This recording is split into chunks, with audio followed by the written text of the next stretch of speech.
Hello everyone. आज हम different elastic constant और उनके रिलेशनशिप के बारे में पढ़ेंगे।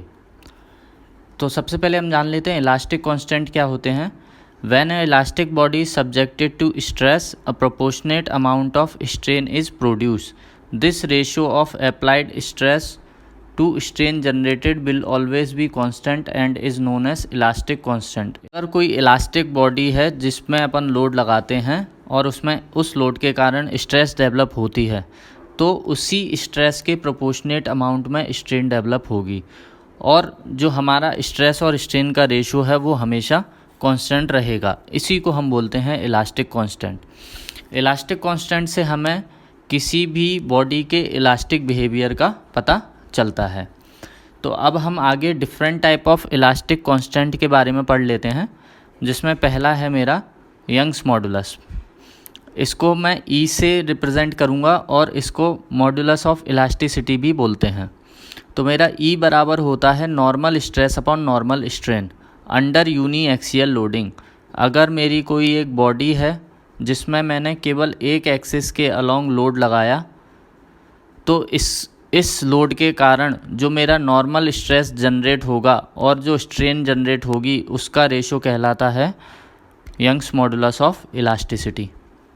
इसको हम ई से रिप्रेजेंट करेंगे और ई बराबर हो जाएगा sigma upon epsilon. Next elastic constant आता है शियर मॉडुलस या मॉडुलस ऑफ रिजिडिटी। इसको हम जी से रिप्रेजेंट करेंगे और शियर मॉडुलस बराबर होता है shear stress upon shear strain. Young's modulus में हम नॉर्मल स्ट्रेस और नॉर्मल स्ट्रेन लेके चल रहे थे। शियर मॉडुलस या मॉडुलस ऑफ रिजिडिटी में हम शियर स्ट्रेस और शियर स्ट्रेन लेके चलेंगे। तो जी का मेरा फॉर्मूला हो जाएगा टाउ अपॉन फाई। मेरा अगला जो इलास्टिक कांस्टेंट है उसको बोलते हैं बल्क मॉडुलस। इसको हम के से रिप्रेजेंट करेंगे और के इक्वल टू होता है direct stress upon volumetric strain. इसमें एक कंडीशन आ जाती है अंडर ट्राई एक्सियल लोडिंग। तो पहले हम समझ लेते हैं कि ट्राई एक्सियल लोडिंग क्या होती है। तो जब किसी बॉडी पर तीनों एक्सिस मतलब एक्स एक्सिस, वाई एक्सिस और जेड एक्सिस के अलोंग लोडिंग लगती है, तो इसको ट्राई एक्सियल लोडिंग बोलते हैं। तो इस ट्राई एक्सियल लोडिंग के कारण इस बॉडी में कितना डिफॉर्मेशन आया, इसके वॉल्यूम में कितना डिफॉर्मेशन आया और इसमें स्ट्रेस कितनी जनरेट हुई, उसके रेशो को हम बोलते हैं बल्क मॉडुलस। तो बल्क मॉडुलस का फॉर्मूला हो जाएगा direct stress upon volumetric strain sigma upon epsilon v. Next है पॉइजन्स रेशो। पॉइजन्स रेशो क्या होता है? Lateral strain upon longitudinal strain का जो रेशो है उसको पॉइजन रेशो बोलते हैं। इसको हम म्यू से डिनोट करेंगे या 1/m से डिनोट करेंगे। तो पहले लेटरल और लॉन्गिट्यूडनल स्ट्रेन समझ लेते हैं क्या होता है। अगर किसी बॉडी पर मैं लोड अप्लाई करता हूँ तो इस लोड के कारण मेरी जो रॉड की लेंथ है वो इंक्रीज़ हो जाएगी, बट उसका जो डायमीटर है वो डिक्रीज़ हो जाएगा। तो लोड की डायरेक्शन में जो स्ट्रेन प्रोड्यूस होती है उसको हम लॉन्गिट्यूडनल स्ट्रेन बोलते हैं और लोड की परपेंडिकुलर डायरेक्शन में जो स्ट्रेन प्रोड्यूस होती है उसको हम लेटरल स्ट्रेन बोलते हैं। और इसी लेटरल और लॉन्गिट्यूडनल स्ट्रेन के रेशो को हम क्या बोलते हैं? Poisson's ratio. अब इसमें नेक्स्ट पॉइंट देखते हैं पॉइजन्स रेशो में। Poisson's ratio is defined within elastic region. Poisson's ratio क्या है? इलास्टिक रीजन में ही डिफाइन होता है। अगर जो मेरा इलास्टिक रीजन से बाहर निकल जाते हैं तो लेटरल स्ट्रेन और लॉन्गिट्यूडनल स्ट्रेन के रेशो को क्या बोलने लग जाएंगे? Contraction ratio. Okay. Next point है usually Poisson's ratio is greater for ductile metal as compare to that of brittle metal. मतलब डक्टाइल मेटल के लिए पॉइजन्स रेशो की वैल्यू क्या होगी? ज़्यादा होगी as compare to brittle metal. क्यों? क्योंकि डक्टाइल मेटल के केस में हमारी जो स्ट्रेन है वो ज़्यादा आएगी। तो हमारी स्ट्रेन ज़्यादा आएगी तो हमारी जो पॉइजन्स रेशो की वैल्यू है वो भी ज़्यादा आएगी। तो यहाँ पर कुछ एग्जांपल लिए हैं, जैसे कि कॉर्क के लिए हमारा पॉइजन्स रेशियो की वैल्यू 0 होती है, ग्लास के लिए 0 to 0.5, कंक्रीट के लिए 0.1 to 0.2, इलास्टिक मेटल के लिए 0.25 से 0.42, फॉर परफेक्टली प्लास्टिक मेटल या रबर, इस केस में मेरी जो पॉइजन्स रेशियो की वैल्यू होती है वो 0.5 होती है। The range of mu varies from -1 to 0.5, जो म्यू की रेंज है वो -1 to 0.5 वेरी करती है। Negative Poisson's ratio is seen in human tissue. Human tissue में क्या होता है, पॉइजन्स रेशो की वैल्यू नेगेटिव मिलती है। अब हम तीनों जो इलास्टिक कांस्टेंट हमने पढ़े हैं उनमें रिलेशन देख लेते हैं कि क्या रिलेशन है। तो सबसे पहले ई और के में रिलेशन देख लेते हैं। तो ई इक्वल टू होता है 3k - 2 म्यू। वहीं अगर ई और जी में रिलेशन देखें तो ई इक्वल टू होता है 2g 1 + म्यू। और अगर हम तीनों की बात करें तो ई इक्वल टू होता है 9kg/3k + g। ये तीनों रिलेशन डिराइव्ड रिलेशन है और इनको हमें ऐसा का ऐसा ही याद करना है, यूज़ करना है। अब आगे हम देख लेते हैं, एक और रिलेशन है हमारे पास, mu equal to 3k - 2g/6k + 2c।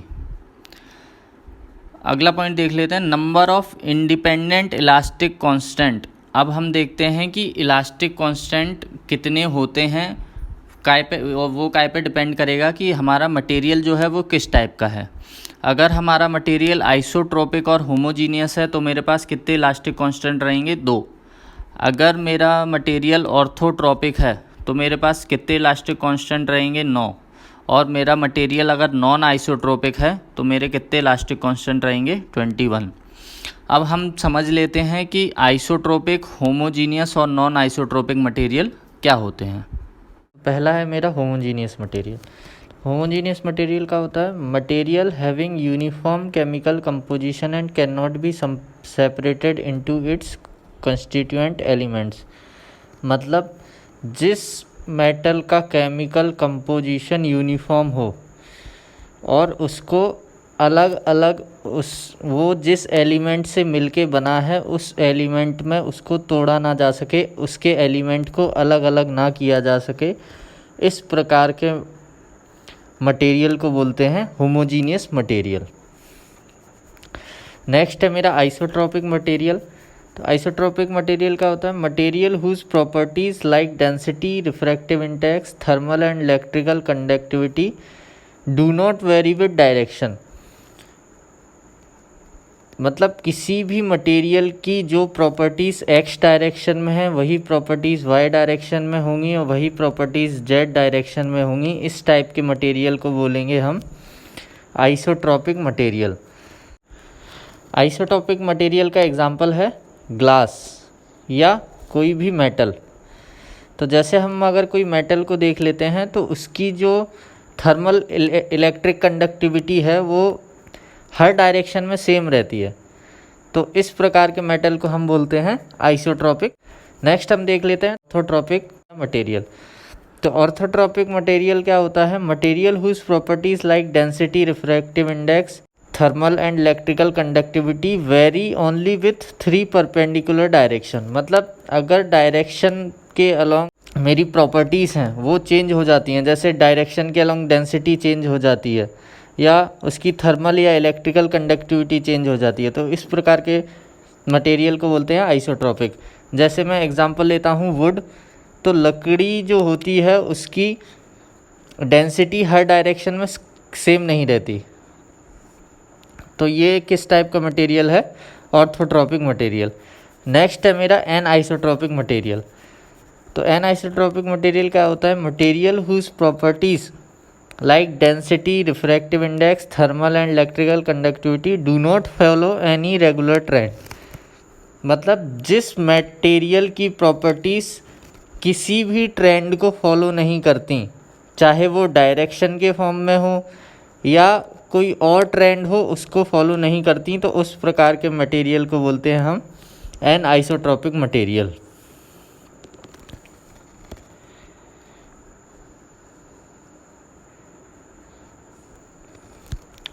तो एन आइसोट्रॉपिक मटेरियल का भी एग्जांपल क्या हो जाएगा हमारा, वुड। एन आइसोट्रॉप जो ऑर्थोट्रॉपिक मटेरियल है वो एन आइसोट्रॉपिक मटेरियल का एक सब टाइप है।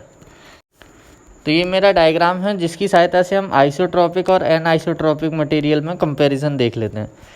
तो एक मेरा क्यूब है जिसकी लेंथ, विड्थ और थिकनेस सेम है, और दूसरा की लेंथ और विड्थ सेम है बट थिकनेस अलग है।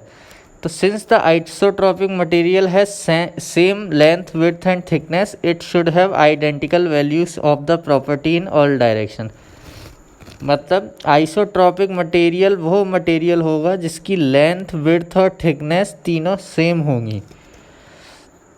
वहीं पर अगर एन आइसोट्रॉपिक मटेरियल होगा तो उसकी लेंथ और विड्थ तो सेम होगी बट थिकनेस डिफरेंट होगी। और इस थिकनेस डिफरेंट होने से क्या होगा, हमारा जो यंग्स मॉडुलस है वो होता है स्ट्रेस अपॉन स्ट्रेन।